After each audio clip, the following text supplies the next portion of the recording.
தேனி அருகே பால் வியாபாரி ஒருவர் மர்ம நபர்களால் வெட்டி படுகொலை செய்யப்பட்ட சம்பவம் பரபரப்பை ஏற்படுத்தியுள்ளது. தேனி மாவட்டம் கம்பம் நகரில் உள்ள ஜல்லிக்கட்டு தெருவைச் சேர்ந்த முருகனின் மகன் இளம்பருத்தி பால் வியாபாரியான இவர் ரேக்லா ரேஸுக்கான ஜோடி மாடுகளை வளர்த்து வருகிறார்.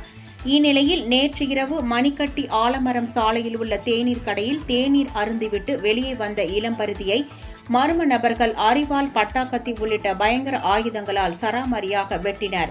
அதனை தடுக்க முயன்ற ஊத்துக்காடு பிரிவு பகுதியைச் சேர்ந்த ஈஸ்வரனையும் அந்த கும்பல் வெட்டியது. காயமடைந்த இளம்பருதி மற்றும் ஈஸ்வரனை அக்கம் பக்கத்தினர் மீட்டு கம்பம் அரசு மருத்துவமனைக்கு கொண்டு சென்றனர். அங்கு சிகிச்சை பலனின்றி உயிரிழந்தார். இந்த சம்பவத்தில் காயமடைந்த ஈஸ்வரனுக்கு சிகிச்சை அளிக்கப்பட்டு வருகின்றது. இதுகுறித்து போலீசார் வழக்கு பதிவு செய்து விசாரணை மேற்கொண்டு வருகின்றனர்.